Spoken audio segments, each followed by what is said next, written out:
Dear students, Assalamu alaikum.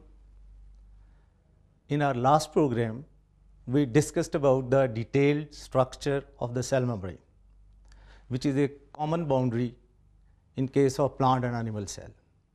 Just to recap the main features, cell membrane is made up of bimolecular phospholipid layers in the form that heads are there on the outer sides and tails are shielded in the middle away from the water molecules.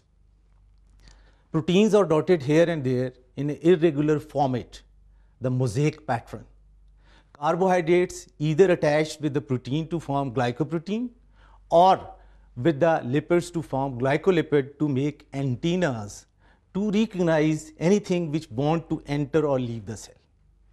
In this program, we will be discussing about the functions of the cell membrane and the methods of transport across the cell membrane. Going with the main functions of the cell membrane, so cell membrane is going to act as selectively permeable barrier. It is going to allow certain substances to enter and others not. Cell membrane is going to have its structural role keeping the cell contents together. So we can say it gives shape to the cell. The cell membrane allows communication with other cells. It allows recognition of other external substances. It allows mobility in some organisms like amoeba. The site of various chemical reaction, because the globular proteins which are there in the structure of cell membrane, they are going to perform a lot of enzymatic functions or the chemical reactions. Going with the most important function of the cell membrane, that is the selection. If anything wants to enter or leave the cell, so that is first being recognized and then the decision is done that it should be allowed to enter or not allowed to enter. That is why the cell membrane is called as semi-permeable membrane, selectively permeable membrane, partially permeable membrane or differentially permeable membrane. So just to look at that how the various substances they are being selected by the cell membrane, we go on one of the slide looking at the selectivity of the membrane. So those molecules which are small in size, they are easily allowed to pass through. Those molecules which are non-polar, which are soluble in the hydrophobic part or which are lipid soluble, so they can pass very easily. Water, due to its small size, it can pass very easily. But those molecules which are large in size and they are polar, like glucose, amino acids and other substances, they are not allowed to pass through these hydrophilic parts. Similarly, the ions, although they are small in size, but they are having charge and they are hydrophilic. So these molecules, the ions, the charged molecules, so they cannot pass through these hydrophobic tails of this phospholipid molecules. So ions and polar substances, they are not allowed to pass through. Looking at the various methods of entry and exit through the cell membrane, these methods are classified into two broad categories: passive methods and active methods. Passive methods do not require energy, while the active methods, they require energy. If we use the word energy with reference to life, only and only single form of energy for all the life that is being utilized. So think of a bacteria, think of a rabbit, think of a buffalo, think of a huge tree outside, think of the human being. So all of us, we are going to use only and only single form of energy, that is the chemical form, and that is called as ATP, adenosine triphosphate. No other form of energy can be utilized. So passive methods are those methods which do not require ATP, and active methods are those methods which are going to require ATP. Looking at the details of these methods, so the passive methods, here the movement is down the concentration gradient, that is from high to low concentration. No energy is utilized for these processes. So these processes include diffusion, facilitated diffusion, and osmosis. Active transport means against the concentration gradient, that is uphill movement, and for this uphill movement we are going to require energy in the form of ATP. And active methods, they use the protein pumps or ion pumps or the active transport, and for the larger molecules the process of endocytosis for intake and exocytosis for the purpose of expulsion. Okay ji, going with the methods of passive transport, so it is going to include simple diffusion, facilitated diffusion, and osmosis. So diffusion is the movement of molecules from an area of high concentration to an area of low concentration to show you the gradients, what the gradient means. So here the molecules, they are there at a higher concentration, so they are going to pass down the concentration gradient to a low concentration. So this is our cell membrane in the middle. So the molecules are going to pass down the concentration gradient, that is the relative density of these chemical substances versus another along the cell membrane. So the rate of diffusion, it depends upon the steepness of concentration gradient, temperature, charge, and diameter of diffusing molecule. So going with the details of these factors and how they are going to affect the rate of diffusion, the steepness of diffusion gradient, the bigger the difference between the two sides of the membrane, the quicker the rate of diffusion will be. Temperature, high temperature mean that ions or molecules, they are having more kinetic energy. More kinetic energy means that they are going to move faster. So there will be higher rate of diffusion with increase in temperature. Going with the surface area, the greater the surface area, the faster will be the rate of diffusion. This is because the more molecules or ions can cross the membrane at any moment. The fourth factor, that is the type of molecule or the ion diffusing. Large molecules, so they need more energy to get them to move, so they are going to pass through difficulty and their rate of diffusion will be slow. The small molecules, they can easily pass through. Non-polar molecules, they diffuse more easily than the polar molecule because they are soluble in the non-polar phospholipid tails. So these are the four factors which are going to determine the rate of diffusion. Looking at another animation, that how diffusion works. So these are the molecules, the solute particles which are being dissolved within a solution. So by random movement, so due to their kinetic energy in the molecules, so they are going to distribute evenly within this solvent. They are going to have, you can say, the concentration on all the corner the same, but if they are there in the form of lump of sugar, so if we are going to dissolve this lump of sugars, so what is going to happen? All these molecules, they are packed. They are there in the compact form. Once they are going to dissolve, so they are having their higher concentration in this region. Now these molecules, so they are going to move here and there to disperse evenly, and this is the natural kinetic energy. No ATP is required, no energy is required for this movement. So from the area of higher concentration in the lump to an area of lower concentration in all the corner of this solvent, so these molecules, they are going to move. So this is the random movements of molecule which is shown here to distribute themselves by the process of diffusion without utilization of energy in the form of ATP. How the molecules are going to pass through phospholipid bilayer, because in the previous animation, so this was a general diffusion, there was no semi-permeable membrane, and through the semi-permeable membrane how the diffusion is going to work. So we are going to look at the slide like that.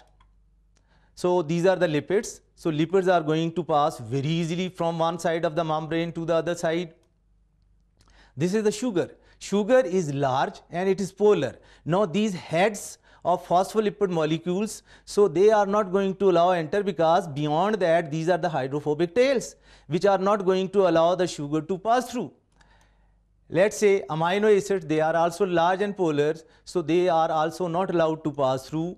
Water, although it is polar, but it is having small size. Due to its small size, it can pass through that. Similarly, the salts or other ions, so they are not allowed to pass through. So which ammonia molecule is again polar, so it is not going to pass through. So what molecules cannot get through directly? We can classify them into polar molecule like glucose and amino acids. We can say the ions like salts and ammonia. And the larger molecule like starch and proteins, they even cannot cross through the cell membrane. Special methods we'll be discussing in the end. They are there for these very large and big molecules. The second method, the passive method, by which the substances they are going to pass through, these are the ions, these are the polar molecules, that is the diffusion through the channel proteins. So there are channel proteins which are having various shapes. Some channels are going to fit with the shape of sodium, called as sodium channel. Others are going to fit with the shape of potassium, called as potassium channels. Some are going to fit with the shape of glucose, called as glucose channels. So again, the movement is down the concentration gradient. That is from high concentration to low concentration. No ATP is required for that. So we can safely say that facilitated diffusion is going to use the facility of a channel protein. So this is the diffusion through the channel proteins. Looking at the various animations of facilitated diffusion. So diffusion through the channel protein, here we can see the molecules are going to pass down through a channel protein which is transmural proteins. Channels, so they are specific for the no energy is needed for this process. So facilitated means with help, a facility is provided in the form of carrier protein. The movement is from high to low concentration.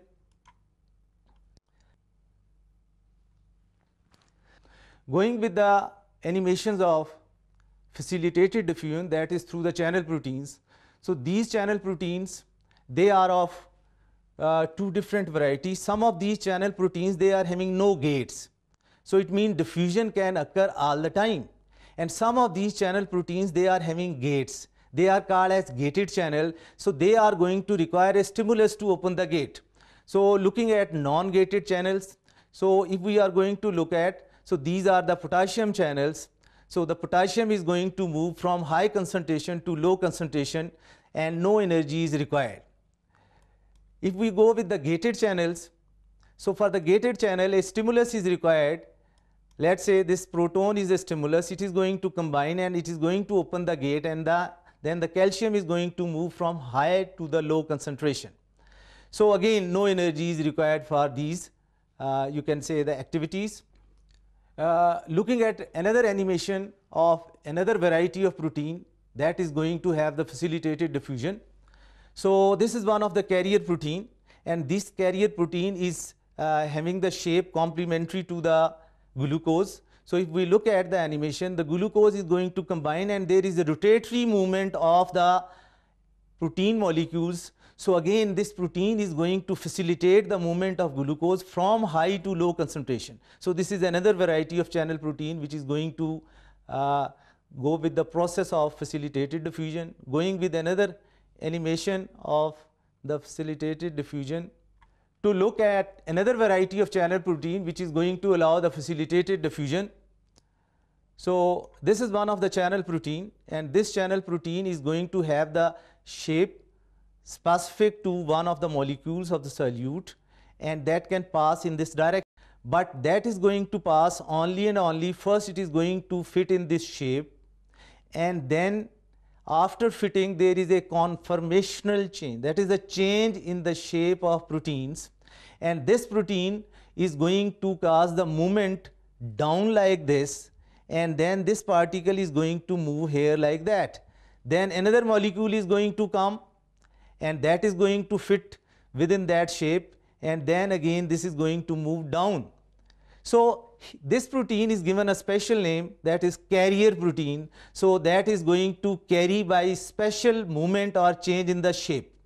And this process can also occur not only from the outside to inside, but if the concentration is more on the inner side of the cell, then this is having a binding site on the lower end also, and it is going to transport it outside also again. So this is a diffusion from any side, from inside or outside. The molecules are going to move to be evenly distributed. So this is another variety of the channel protein which is going to allow the facilitated diffusion.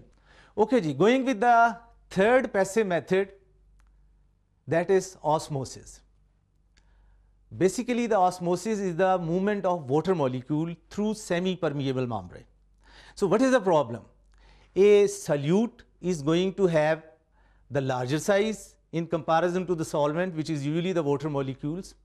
So a permeable membrane means that which allows the passage of both the solvent and solute particle in both the direction. And if we use the word semi-permeable membrane, it means the larger molecule, the solute particles, they are not allowed to pass through. The smaller particle, the solvent particles, so they are going to pass through. So the water start moving from the area of higher water concentration to the area of lower water concentration through the membrane, which does not allow the solute particle to pass through. Looking in the form of slides and animation, the process of osmosis. So osmosis is the diffusion of water molecule. Water is very important to life, and we will discuss water in some other programs, the detail of the functions of water. So this is the diffusion of water from high concentration of water to the low concentration of water across a semi-permeable membrane. The presence of this membrane is very, very important. Otherwise it will be just the simple diffusion. So looking at the animation of osmosis, osmosis is the passage of water across the membrane from an area of higher concentration to an area of lower concentration. So the solution which is more concentrated is called as hypertonic solution, and the solution which is less concentrated is called as hypotonic solution. So if we are going to go with the water is going to move from the hypotonic solution, that is the water here, and if it is the 20% sucrose solution, that is a more concentrated or hypertonic solution. So water will travel from the beaker through this semi-permeable membrane to the inside of the cell towards 20% sucrose solution, and the size of this cell is going to increase. It is going to increase. Let's look at the osmosis in the actual cell membrane. So this is a bimolecular phospholipid layer. These are the channel proteins. Now hypotonic solution, if it is there outside, the water is going to move from hypotonic solution to the hypertonic solution inside. So this is the movement of water molecule through phospholipid bilayer without any use of energy in the form of ATP. Looking at another animation of osmosis.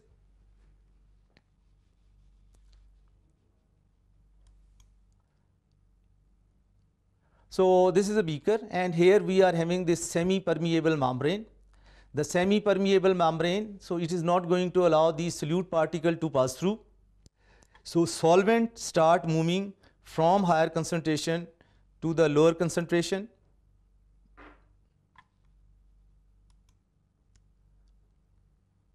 So looking about these movies, that these are the molecules, this is the random molecules.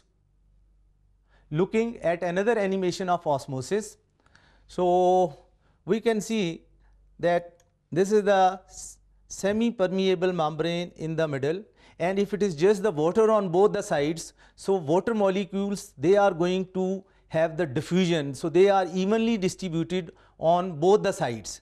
But if we are going to add the solute particles, so they are going to change the water potentials. So these are the water molecules. This is having 2 hydrogen and 1 oxygen, and these water molecules, they are going to have the even distribution on both the sides. Due to their kinetic energy, These are the solute particles. Let's say this is a urea, the larger particles. So semi-permeable membrane does not allow these larger particles to pass through. They will remain on one side. So the solvent particle, the smaller water molecule, they will start moving from one side to other side, and as a result of which, what will be happening? The level of water is going to start rising on the other side. This is a hypertonic solution, a more concentrated solution, because it is having solute particles. So water will start moving from this side and the level of water is going to increase. So if the solute particles are there in the equal concentration on both the sides, so we are going to say that is isotonic solution. But if they are there only on one side, we are going to say this is a hypertonic solution. So this solution is a hypertonic solution, and the water is going to move from the less concentrated hypotonic solution to hypertonic solution. So we can define osmosis that it is the diffusion of water molecule through the cell membrane or semi-permeable membrane, or this is the movement of water molecules from hypotonic solution towards hypertonic solution through a semi-permeable membrane, or we can say that it is the movement of water molecule from less negative, from a dilute solution towards a more negative, that is the concentrated solution through a semi-permeable membrane, which does not allow the solute particle to pass through. So these were the passive methods. Now going with the details of active methods. Okay ji. Now comparing these passive methods of transport in a single animation, going with the simple diffusion. So simple diffusion, this is the higher concentration of the molecules outside the cell membrane, and there is net movement of molecules. Molecules can move in both the direction randomly, but the net movements, they are from higher concentration to the lower concentration till all these molecules, they are equal on both the side. This was a simple diffusion. Facilitated diffusion was through the channel protein, and this channel protein is going to respond by receptors. It is having this site which is going to recognize some of the stimulus. So stimulus will be coming here, and that is going to bind on this site, and once the binding is there to this channel which is going to transport the ions, now this is the stimulus, this is binding here. As a result of this binding, there is opening of this channel, and once the channel is going to open, then this is the facilitated diffusion. So molecules are going to move from high to low concentration through this channel protein, which was opened by one of the stimulus molecule, one of the, you can say, the signal which was given to this protein to open. Now here it is not going to require any channel. There is no receptors, there is no stimulus, no signal is required for that. So that is going to fit with the shape. These are the molecules of, you can say, the sugar molecules. They are going to combine, and once they are going to fit within this shape, so it is having a specific shape, and through this shape they are moving in both the direction from upside down till they are distributed evenly on both the sides. So these were the comparison of the facilitated diffusion through the channel protein and facilitated diffusion through this carrier protein and a simple diffusion. Starting with the methods of active transport, so that is the uphill movement. Movements of ions, molecules or solute particle from low concentration to high concentration with the utilization of energy in the form of ATP. A lot of methods are there of active transports. So we'll be discussing some of these methods. Many model and mechanisms, they are there. So ATP is required for these amino acids, ions or the various materials which are going to move, and this movement is there which is from low to high concentration. Energy is required for all of these. Going with the primary active transport. So basically outside the cell, these are the sodium ions, so they are more in number. inside these are the potassium ions which are more in numbers. So this is a channel protein which is having 3 binding sites for the sodium and 2 binding sites for the potassium. So how they are going to move? The sodium, this is the sodium potassium pumps. The sodiums are going to move from low inside towards higher outside, and the potassium is going to move from low concentration outside to high concentration inside. So this is a single channel protein that is going to transport 2 molecules with the help of ATP, which is converted into ADP. So these are the 3 sodium sites where they are going to combine. Energy is utilized and ATP is converted into ADP, and then this protein channel is going to change its shape. And how it is going to change its shapes? That is causing the low affinity to bind with these. So change in shape, that is going to cause the movement of these channels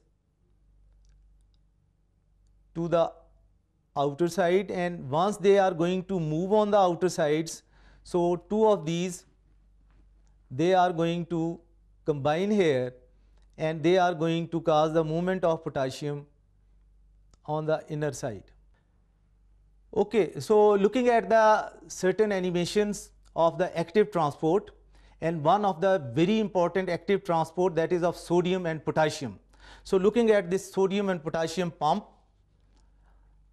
this is one of the channel protein, and this channel protein is going to have 3 binding sites for sodium, and these are the 2 binding sites for potassium.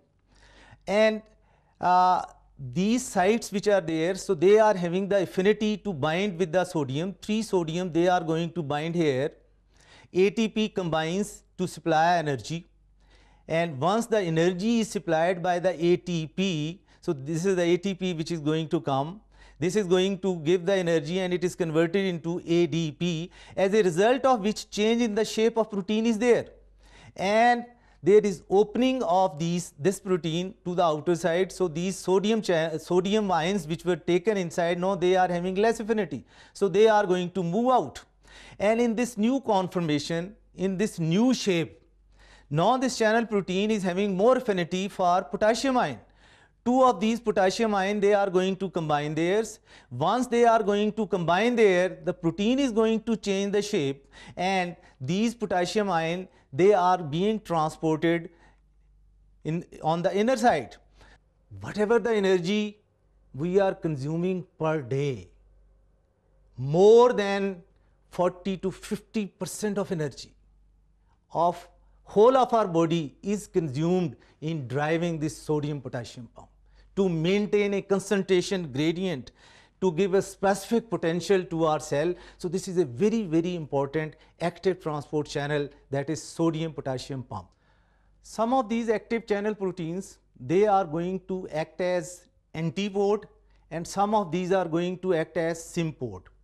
So if they are going to allow the movement of 2 substances to pass through, so that is called as co-transport, and this co-transport is going to be there antipode if both of these are going to move in opposite direction, and sympode if they are going to move in the same direction. So looking at one of the antipode channel, so one molecules, they are going to combine here, another molecule combine here, and then the channel protein is going to change its shape. Looking it again, so 2 molecules move, they are attaching from the different direction, and then the change is there, so they are going to move in the opposite direction. So these channel proteins, they are called as antipode. So looking at the sympoded proteins which are going to transport 2 substances in the same direction, looking at this animation, so these are the 2 molecules, glucose and protons, both are going to combine from the same side, and both of these are transported in the same direction. If the 2 molecules, they are transported in the same direction, so these are called as sympoded protein, and if one is moving in one direction, other is going to move in another direction, this is called as the antipodes. Okay, going with another method of active transport, how the larger substances which cannot pass through the bimolecular phospholipid layer, which cannot pass through a channel protein, they are very big. So no channel, no layers, phospholipid, bimolecular, so they are not going to allow them. Then how these substances are taken in and how they are given out. So looking at what about the large molecules, so moving the large molecules into and out of cell, so that is going to be through vesicles and vacuoles, and there are processes of endocytosis, which is further classified into phagocytosis, that is called as cellular eating. If the material which is taken in, that is solid, so we use the word phagocytosis, and if it is a liquid material which is taken in bulk, we are using the pinocytosis, that is the cellular drinking. And if the certain material need to be exported out, which cannot pass through any of the channel or through the phospholipid layers, then this is the process which is called as exocytosis. Let's say this is one of the solid material, it can be a food particle or it can be a bacteria or it can be a virus, anything which is there. So it is going to move slowly and it is going to touch with the plasma membrane. As we have already discussed, there are guards, there are receptors, and these are going to detect that this is something to be taken in, and the cell membrane is going to flow in the form of these foldings, and they are going to surround this foreign material, and this foreign material is taken in the form of a vesicles or the vacuole. Let's say this was a bacteria, so this is taken in and this is being there inside. So this is the phagocytosis. Now this is a liquid, and liquid is taken in the form of bulk. This is pinocytosis. And this is the third method, that there are certain specific receptors are there. Let's say this is the lipoprotein molecules. Normally, so they are not being detected by the cell membrane. So there are special receptors are there, and these receptors, once they are going to touch with the receptors, then the cell membrane is going to go inside, invaginate, and all these coated pits which were there in this form, they are taken in. This is called as receptor mediated phagocytosis. So three of these methods we have gone. With the fourth, exocytosis, let's say this is the waste material. It is going to go through the cell membrane and it is expelled out. This is called as exocytosis. These were the three methods of the bulk transport, that is the pino, phago and exocytosis, and one modified form, that is the receptor mediated phagocytosis. Dear students, we have covered the outer boundary of the cell, that is the cell membrane. In our next program, inshallah, we are going to have a tour inside the cell. What is there in the world of cell inside? We will be discussing the structural as well as functional detail of all of these. Till that time, take care and Allah Hafiz.